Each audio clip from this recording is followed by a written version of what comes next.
दोस्तों, इंस्पायर्ड जीवन चैनल में आपका स्वागत है। अगर आप इस चैनल पर नए हैं तो कृपया लाइक और सब्सक्राइब करें। चलिए कहानी शुरू करते हैं। बहुत समय पहले की बात है। भारत के एक छोटे से राज्य कपिलवस्तु में एक महान आत्मा का जन्म हुआ।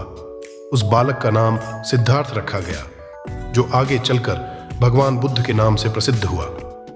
सिद्धार्थ एक राजकुमार थे और उनका जीवन हर प्रकार की सुख सुविधाओं से भरा हुआ था, लेकिन उनके मन में हमेशा एक गहरी जिज्ञासा थी। जीवन का असली अर्थ क्या है? एक दिन सिद्धार्थ अपने महल की सुख सुविधाओं को छोड़कर सत्य की खोज में निकल पड़े। उन्होंने कई वर्षों तक कठोर तपस्या की, योग और ध्यान किया और अंततः बोध गया में बोधि वृक्ष के नीचे ध्यान करते हुए उन्हें निर्वाण की प्राप्ति हुई। इसके बाद वे बुद्ध बन गए और अपने ज्ञान को दूसरों तक पहुंचाने लगे। भगवान बुद्ध ने 4 आर्य सत्य और अष्टांगिक मार्ग की शिक्षाएं दी, जिनमें उन्होंने दुख के कारणों और उनसे मुक्ति के उपाय बताए। उनकी शिक्षाओं का मुख्य उद्देश्य था लोगों को जीवन के दुखों से मुक्त करना और उन्हें सच्चे सुख की प्राप्ति कराना। एक दिन बुद्ध अपने शिष्यों के साथ एक गांव से गुजर रहे थे। वहां एक साधारण लेकिन जिज्ञासु युवा, जिसका नाम ध्रुव था, रहता था। ध्रुव ने बुद्ध की शिक्षाओं के बारे में सुन रखा था और वह उनके विचारों से बहुत प्रभावित था। उसने हमेशा से यह जानना चाहा था कि मरने के बाद क्या होता है। ध्रुव ने बुद्ध से पूछा, गुरुदेव, कृपया मुझे बताएं, मरने के बाद क्या होता है? क्या आत्मा का कोई अस्तित्व रहता है या वह विलीन हो जाती है? बुद्ध ने ध्रुव को ध्यान से देखा और मुस्कुराते हुए कहा, ध्रुव, तुम इस प्रश्न का उत्तर पाना चाहते हो, लेकिन यह एक ऐसा प्रश्न है जिसका उत्तर तुम्हें अपने अनुभव से ही मिलेगा। फिर भी मैं तुम्हें एक कहानी सुनाता हूं जो तुम्हारे प्रश्न का उत्तर देगी। बुद्ध ने ध्रुव और अन्य शिष्यों को एक प्रेरक कहानी सुनाई। एक समय की बात है, एक राजा ने अपने राज्य के सबसे बुद्धिमान ब्राह्मण से पूछा, मरने के बाद क्या होता है?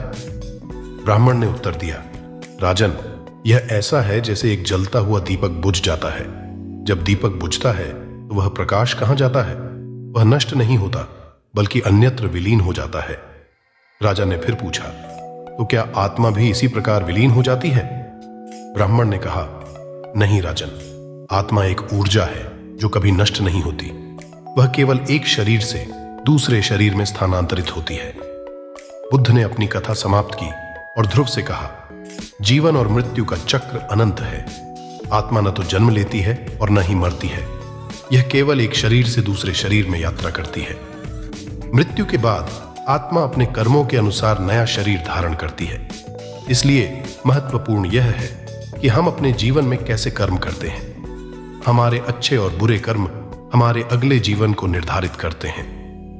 ध्रुव ने बुद्ध की शिक्षाओं को गहराई से समझा और अपने जीवन को सेवा और समर्पण के लिए समर्पित कर दिया। उसने समझ लिया कि मरने के बाद क्या होता है। यह जानने से अधिक महत्वपूर्ण है कि हम अपने जीवन को कैसे जीते हैं।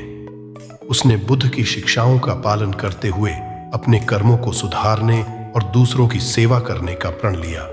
यह कहानी हमें सिखाती है कि मृत्यु के बाद का रहस्य उतना महत्वपूर्ण नहीं है जितना कि हम अपने वर्तमान जीवन को कैसे जीते हैं। भगवान बुद्ध की शिक्षाओं के अनुसार हमें अपने कर्मों पर ध्यान देना चाहिए और दूसरों की सेवा करनी चाहिए।